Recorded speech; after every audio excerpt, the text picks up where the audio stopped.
Well, good morning, everyone. Good morning. Some of you are probably familiar with the concept of a weekly ritual. Because if you are in church, you're familiar with a weekly ritual. Well, members of my generation and the generation before me participated in a particular weekly ritual.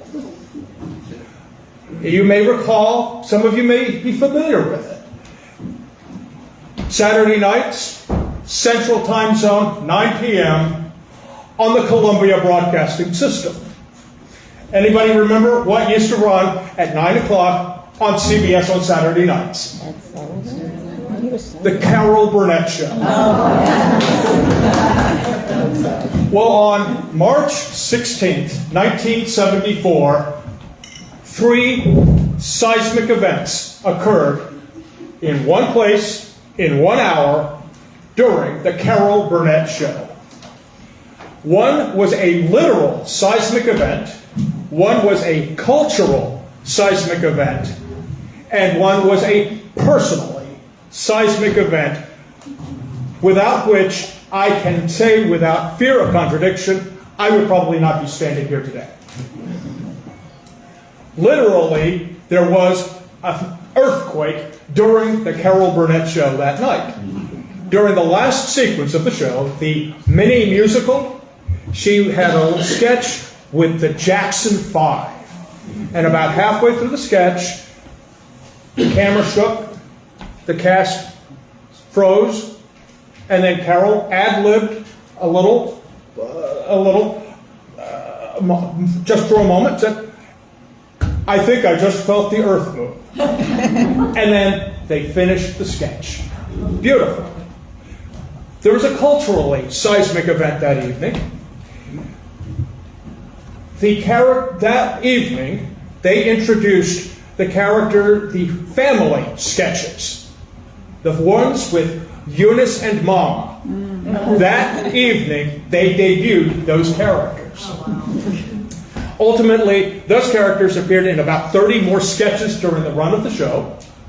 It inspired, there was a TV special, and of course, Mama's Family, which ran for 6 years on network and in syndication. So that was, in itself, a seismic event, a change in our culture. But then there was a personally seismic event. After the first station break, after Carol had bumped up the lights and took questions from the audience, they broke to a commercial, and she introduced this person I had never heard of. His name was Roddy McDowell. He walked on stage from the wings in a tuxedo, white gloves, and his Planet of the Apes makeup. Again, that changed my life. From that moment on, I have been a huge fan of the Planet of the Apes movies, and of Roddy McDowell in particular. I heard a couple of months ago that at around the age of 8, which I was in 1974, although it doesn't show, children tend to change their worldview. They have their perspective on the world shifts at about the age of 8. And those who have worked with our youth probably know about this. There was something remarkable change happened to me in that moment. And I think it may have had something to do with my recognition of this notion of satire. To that point, I had seen talking animals on television and in cartoons. I'd seen Bugs Bunny and Big Bird and Mickey Mouse and Daffy Duck and Scooby-Doo and Huckleberry Hound. But here was a talking animal who was talking as an adult. I had seen in Mad Magazine, they referred to their little parodies of movies and television shows as satires. but I'd never really understood satire. I kind of had an idea of parody from other episodes of the Carol Burnett Show and from the little wacky packages stickers that were available in the early 1970s. But I didn't understand the commentary that might come behind that. And that was a big part of the Planet of the Apes film franchise. Commentary on social issues, on peace and assimilation and compassion and war and the consequences of war and violence and misunderstanding and prejudice. And that carries through all of the now 10 movies that have been released in that franchise. At the same time, when I saw Roddy McDowall, there was something different about him. Something I recognized about myself. I never have claimed to have what some people refer to as gaydar, that special intuition. But I do have what most people call eyeballs. And there was something about Roddy McDowall that I recognized about myself. And when I saw Roddy McDowall being embraced, celebrated by Carol Burnett, that gave me hope. Because I had seen certain individuals on television, Paul Lynde and Charles Nelson Riley, and they were sissies.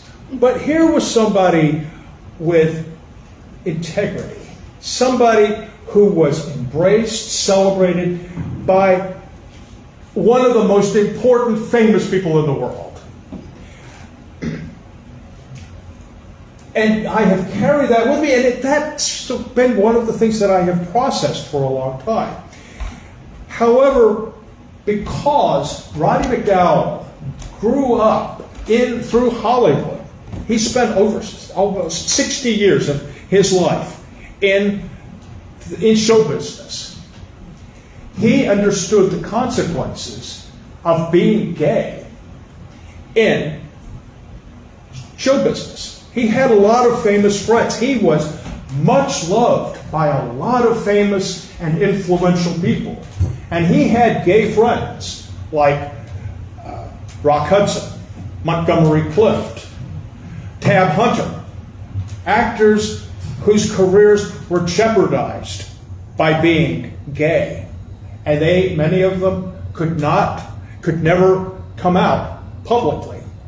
And in his 70 years in the world and his 60 years in show business, he could never come out of the closet. Even though a lot of people had eyeballs, and it cost him some jobs. Last night I was reading about his career, and one of the roles that he was up for was Trelane, a character, a villain, on an episode of Star Trek.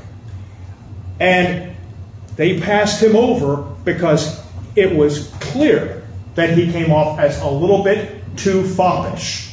And instead they cast another actor who looked a lot like Liberace. So they kind of missed that there. And he had a solid career. He worked for years and years. And perhaps because he was never a leading man and never could really play a romantic interest for most women in Hollywood, he got so-so roles and got passed over for some really cool things. He was considered for the role of Judge Doom in Who Framed Roger Rabbit. He was one of the main people under consideration for the role of Norman Bates in Psycho. He almost got that part. And yet, because people didn't know how to handle him, he got some really crummy, he ended up in some really bad movies. If you've seen Laser Blast from 1977, I have to wonder whose mailbox he ran over that he had to make that movie, because it's awful. He made some awful movies, but he was still beloved by a lot of people. And that's one of the things that I really appreciate about St. Andrew, is that this is a community where people are embraced and celebrated regardless of who they are, who they love, how they identify, and even if they wear a Wonder Woman t-shirt when delivering a sermon. And because of that embrace, that warmth, and an appeal to justice and understanding and compassion, I'm also reminded of the lyrics of a song. And it goes something like, there's a time we set aside for dreaming, and a time for things we have to do. But the best time that I know is any evening I can spend a moment here with you. When the time comes that I'm feeling lonely, at times I'm feeling oh so blue, I sit back and I think of you only, and the happiness still comes through. That's why I'm so glad we've had this time together. Because it makes me feel that I belong. Since we just get started, and before you know it, comes the time we have to say, so long.